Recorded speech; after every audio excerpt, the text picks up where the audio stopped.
Hello and welcome to this video about how genes make proteins. It's specifically for pupils taking the higher tier. So let's link this first to the cell and think about where the genes are and where the proteins are made. If you remember back to a simple animal cell, each of the cell has a nucleus. That is where the genes are contained because of all the DNA which is in the nucleus. And with regards to proteins, there are protein makers called ribosomes. That's where the proteins are made. So normally inside this nucleus, if we were to zoom out on this nucleus, the DNA would be loads of long strands of DNA all tangled up here. And we've said in a previous video that you might find the DNA in chromosomes, and inside our cells we have 23 pairs of these chromosomes, and it's just a way the DNA is packaged up. But the important thing for this one is to remember that a small section of DNA is called a gene. So if we were to take this scrambled mess here, we'd remember that the DNA is found in what we call a helix.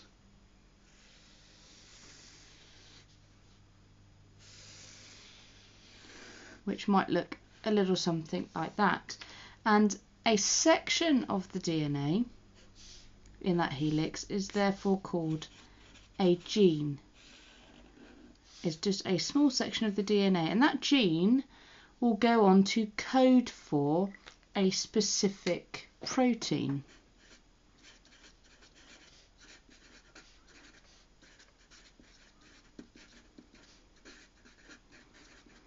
And to do that, the DNA or a copy of it will have to leave the nucleus and go to the ribosomes, where it will zip through and make the protein. Now the DNA itself is made out of 4 basic molecules that we call bases, and they are given the letters A, T, G and C. So they're the 4 bases in the DNA molecule.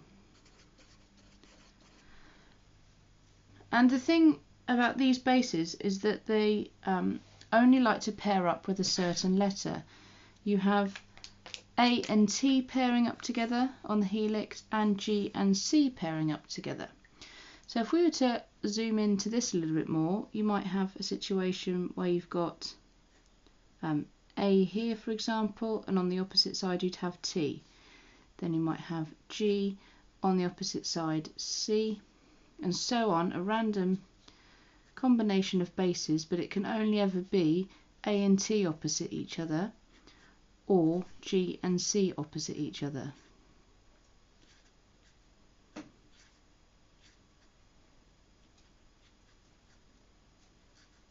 And so on and so on and so on. And that's how the DNA is laid out. So if we were just to take one strand of that DNA, this bottom strand for example here, and place it down below, we would have something that looks a little bit like this, where we'd have A, G, T, A, C, C, A. And it's the arrangement of these letters here which tells the ribosomes what protein to make. But first of all, we need to remember that proteins are made out of amino acids, and it's these amino acids that join together to make a protein. So what these bases code for are actually amino acids, and what the ribosome does is it looks at these in threes. So it would read, for example, this triplet here, AGT, this triplet here, and then so on, with 3 other codes there. And each 3 letters codes for a particular amino acid. So that would code for an amino acid, and that would code for an amino acid. For example, if this one, I'm just going to depict it as shapes. If this one were to make this shape and this one were to make this shape, at the end of it, once it's gone through the ribosome, you will end up with a protein made up of these building blocks of amino acids. And if you imagine this went on and on and on, you could have a long chain protein full up of lots of different amino acids to make your protein molecule. So these individually are amino acids.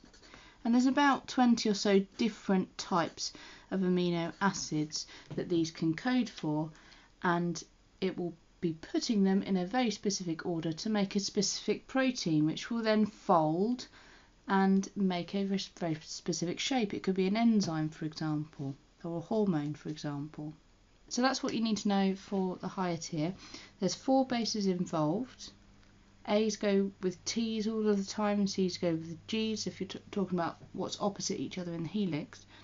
But then when you read it off the strand, it'll look in 3's, and each 3 bases will code for a particular amino acid, which when joined together they'll make a protein. And don't forget that protein synthesis, so the making of proteins, happens at these ribosomes in the cell.